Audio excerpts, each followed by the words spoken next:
you don't know how to keep your business clean. Hello বোকা, তুমি তাড়াতাড়ি করে মেয়ে জোগাড় করে রাখো। সুগা প্রচন্ড রেগে আছে। ওর রাগ এখন ঠান্ডা করার একটাই উপায় আছে, আর সেটা হলো মেয়ে। তাই মেয়ে জোগাড় করে রাখো। কিছুক্ষণ পরে আমি সুগাকে নিয়ে প্যালেসে আসছি। আর হ্যাঁ, বেটে মেয়ে খুঁজবে। ওকে জাঙ্কুক স্যার। কলটা কেটে বোকা মেয়ে খুঁজতে বেরিয়ে পড়ে। অনেক জায়গায় খুঁজেও একটাও মেয়ে পাচ্ছিল না। অবশেষে একটা মেয়েকে খুঁজে পেয়েছিল, যার নাম ছিল জিমিন। বোকাম সময় নষ্ট না করে জিমিনকে নিয়ে প্যালেসে চলে আসে। তারপর জিমিনকে সুগার রুমে পাঠানো হয়। জিমিন বিছানার উপরে বসে বসে অপেক্ষা করতে থাকে সুগার জন্য। বেশ কিছুক্ষণ সময় কেটে যায়। তারপর সুগা রুমে প্রবেশ করে। রুমে ঢুকেই জোরে শব্দ করে দরজাটা আটকে দেয়, যার ফলে জিমিন একটু ভয় পেয়ে যায়, তবু সাহস নিয়ে বসে থাকে। সুগা দরজাটা বন্ধ করে টি শার্টটা খুলতে খুলতে জিমিনের কাছে এগিয়ে আসতে থাকে। তারপর জিমিনের পা ধরে এক টান দিয়ে বিছানার উপরে ফেলে দেয়, আর নিজে জিমিনের উপরে উঠে যায় আর প্যাসিনেট ভাবে কিস করতে থাকে। প্রায় 10 মিনিট পর জিমিনের ঠোঁটটা ছেড়ে দেয়। তারপর জিমিনের বুকে জোরে জোরে চাপ দিতে থাকে। জিমিন ব্যথায় চিৎকার করে ওঠে, কিন্তু জিমিনের চিৎকার সুগার কান পর্যন্ত পৌঁছায় না। সে তার মতো কাজ করতে থাকে। জিমিন আর সহ্য করতে না পেরে বলে ওঠে, স্যার প্লিজ আস্তে করুন। আমি আস্তে করতে পারছি না বেবি গার্ল। এখন আর আমি নিজেকে কন্ট্রোল করতে পারবো না। এই বলে সুগা জিমিনের ড্রেসটা ছিঁড়ে ফেলে দেয়। তারপর জিমিনের বুকে আদর করতে থাকে, যার ফলে জিমিনের মুখ দিয়ে মিষ্টি মিষ্টি স্বর বের হচ্ছিল। এতে সুগা পুরোপুরি ভাবে উত্তেজিত হয়ে যায়। তাই সে নিজেকে ঠিকঠাক ভাবে জিমিনের মধ্যে সেট করে নেয়। জিমিনও খুব মজাই পাচ্ছিল। প্রায় মাঝরাতে সুগা জিমিনকে ছেড়ে দেয়। তারপর তারা ঘুমিয়ে পড়ে। পরের দিন সকালে সুগা ঘুম থেকে উঠে দেখে সোফাতে একটা মেয়ে বসে আছে। সুগা প্রথমে জিমিনকে চিনতে পারেনি। তাই সে প্রশ্ন করে, তুমি কে আর এখানে কি করছো? আরে স্যার, আমি কাল রাতে আপনাকে এত স্যাটিসফাইড করলাম, আর আপনি আজকে আমাকে চিনতেই পারছেন না? ও আচ্ছা, আসলে আমি কাল রাতে খেয়াল করিনি। তা তুমি এখনো যাওনি কেন? নাকি আবারও একবার করতে চাও আমার সাথে? না না, আসলে দরজাটার পাসওয়ার্ডটা আমি জানি না, তো কি করে যাব, তাই অপেক্ষা করছিলাম আপনার ঘুম ভাঙার। ও আচ্ছা, দাঁড়াও আমি খুলে দিচ্ছি। তারপর সুগা দরজাটা খুলে দেয় এবং জিমিন সেখান থেকে চলেই যাচ্ছিল, কিন্তু সুগা জিমিনের হাতটাকে ধরে ফেলে এবং বলে, কাল রাতটা অনেক সুন্দর ছিল, আমি খুবই স্যাটিসফাইড হয়েছি। তুমি খুবই ভালো কাজ করো। ধন্যবাদ স্যার। তারপর সুগা জিমিনকে টেনে নিজের কাছে নিয়ে আসে আর সফটলি কিস করতে থাকে। প্রায় 20 মিনিট পর জিমিনকে ছেড়ে দেয় এবং জিমিনও সেখান থেকে চলে যায়। প্রায় 2 দিন কেটে গেছে। সুগা তার অফিসে বসে বসে কাজ করছে, কিন্তু কিছুতেই কাজে মন দিতে পারছিল না। বারবার জিমিনের কথাই মনে পড়ছিল তার। অবশেষে আর থাকতে না পেরে সে গাড়ি নিয়ে বেরিয়ে পড়ে জিমিনের সাথে দেখা করার জন্য। জিমিন যেখানে কাজ করে সেখানে গিয়ে জানতে পারে আচ্ছা জিমিন অন্য একজনের সাথে রুম শেয়ার করছে। এই কথা শুনে সুগা প্রচন্ড রেগে যায় এবং সে ঠিক করে সেই রুমে যাবে এবং সে সেই রুমেও চলে যায়। সেখানে গিয়ে দরজাটা ভেঙে ফেলে সুগা। তারপর ভিতরে প্রবেশ করে, দেখতে পায় একটা অন্য লোক জিমিনের সারা শরীরে কিস করছে। সুগা আর এক মুহূর্ত সময় নষ্ট না করে সেই লোকটাকে একটানে জিমিনের থেকে আলাদা করে, তারপর মারতে শুরু করে। জিমিন তো সুগাকে এখানে দেখে অবাক হয়ে যায়। দৌড়ে গিয়ে সুগাকে আটকানোর চেষ্টা করে, কিন্তু পারে না। ঠিক তখনই জাঙ্কুক রুমে প্রবেশ করে এবং সুগাকে গিয়ে আটকায় আর ইশারায় লোকটাকে সেখান থেকে চলে যেতে বলে। লোকটা চলে যাওয়ার পরে জাঙ্কুক সুগাকে ছেড়ে দেয় আর বলে, আর সুগা রাগী দৃষ্টিতে জিমিনের দিকে তাকায় আর জাঙ্কুককে বলে রুম থেকে চলে যেতে। জাঙ্কুকও চলে যায়।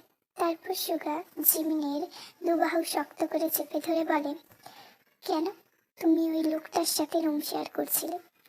স্যার এটাই তো আমার কাজ, আর আমি আমার কাজই করছিলাম।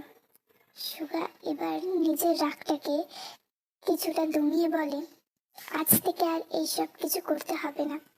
মানে মানে আমি তোমাকে এখান থেকে নিয়ে যেতে এসেছি। আমি কেন আপনার সাথে যাব? কারণ কারণ আমি তোমাকে ভালোবাসি। এইসব কি বলছেন আপনি? আমার আমার আপনার মাথা ঠিক আছে তো? আমার মতো মেয়েকে কেউ কোনোদিন ভালোবাসতে পারে না, শুধু ব্যবহার করতে পারে। তাই দয়া করে এইসব কথা বলবেন না।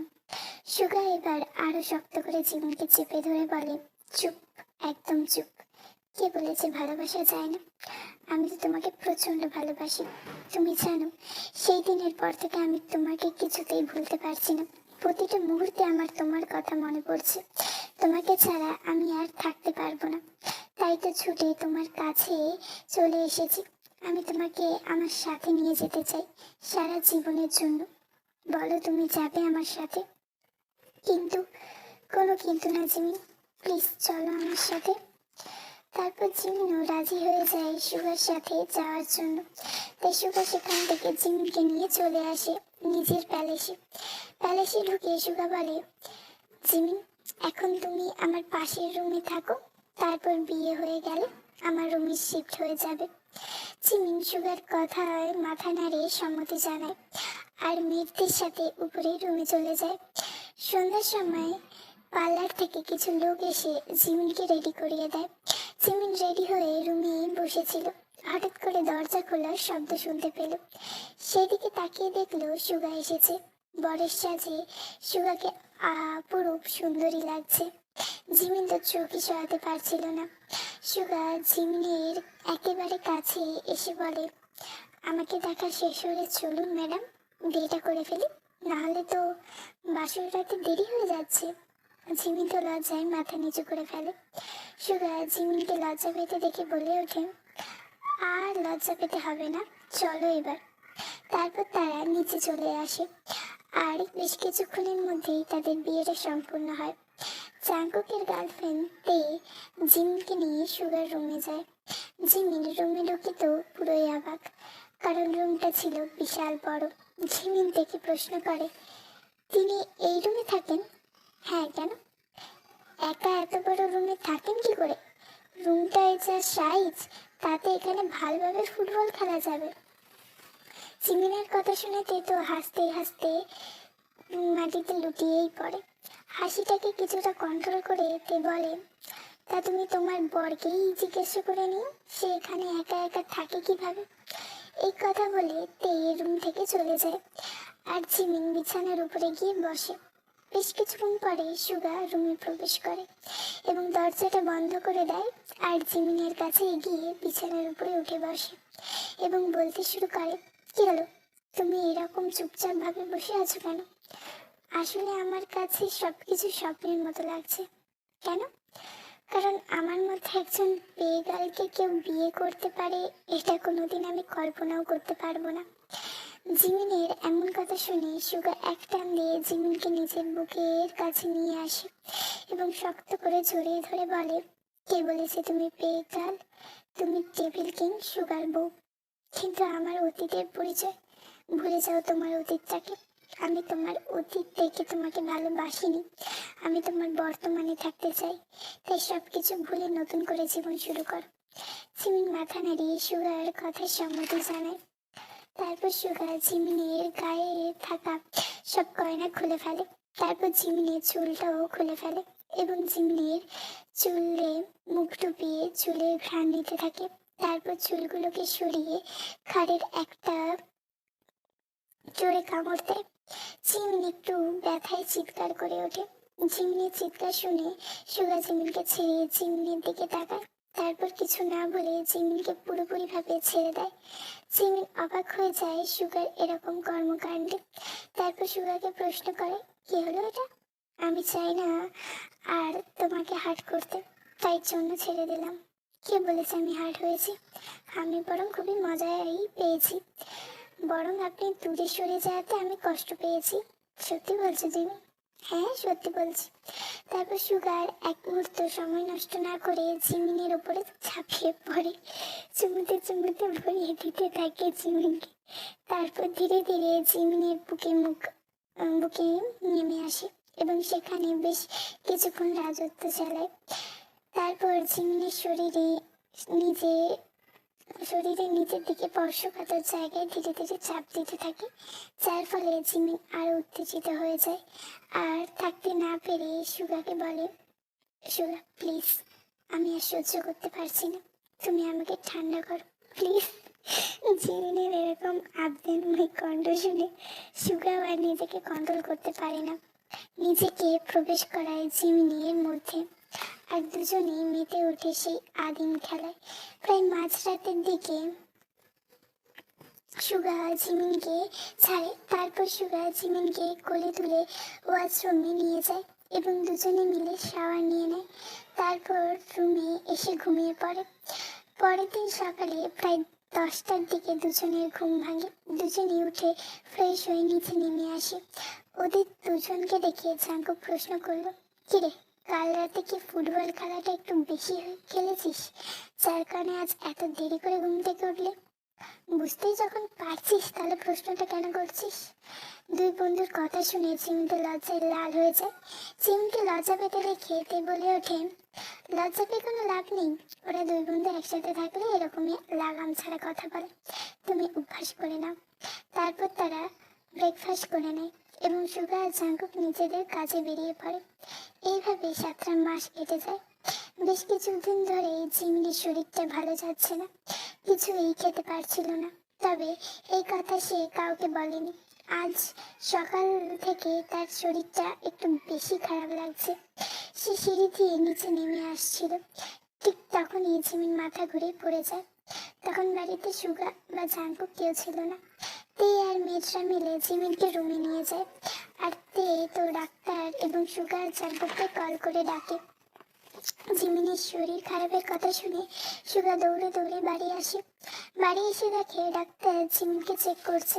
চেক করা শেষ হলে ডাক্তার বলে, কংগ্রাচুলেশন, আপনি বাবা হতে চলেছেন।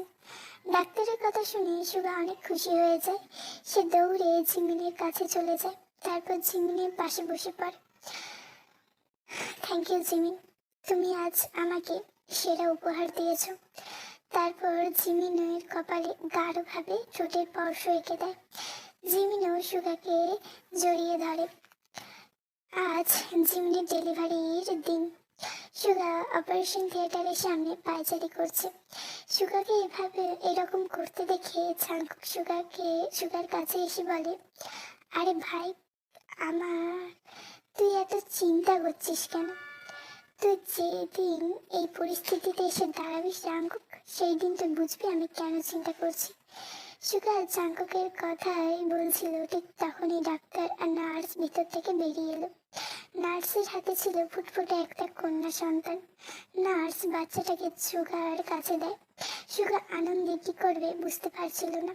হঠাৎ করেই তার জিমিনের কথা মনে পড়ে। সে ডাক্তারকে প্রশ্ন করে, মাই ওয়াইফ, তিনিও সুস্থ আছেন, আর একটু পরে গিয়ে দেখা করে আসতে পারেন। প্রায় 30 মিনিট পর সুগা তার বাচ্চা মেয়েকে নিয়ে জিমিনের কেবিনে যায়। জিমিন তখন চোখ বন্ধ করে শুয়েছিল। সুগাকে আসতে দেখে চোখ খুলল। জিমিন, তুমি এখন ঠিক আছো? কোথাও কি কষ্ট হচ্ছে? না সুগা, আমার কোনো কষ্ট হচ্ছে না। ওকে একবার আমার কোলে দাও তো সুগা। তারপর সুগা তার মেয়েকে জিমিনের কোলে দেয়। জিমিন তার মেয়েকে পেয়ে খুবই খুশি, আর সুগা তার বউ ও মেয়েকে পেয়ে খুব খুশি। সুগা ওদের দুজনকে শক্ত করে জড়িয়ে ধরলো। গল্পটা আমি এখানেই শেষ করলাম। গল্পটা যদি তোমাদের ভালো লেগে থাকে, like, comment, share and subscribe. আর নেক্সট কি গল্প তোমরা শুনতে চাই তোমরাই আমাকে কমেন্টে জানিও, আমি সেরকমই গল্প বানানোর চেষ্টা করব। ওকে, বাই বাই।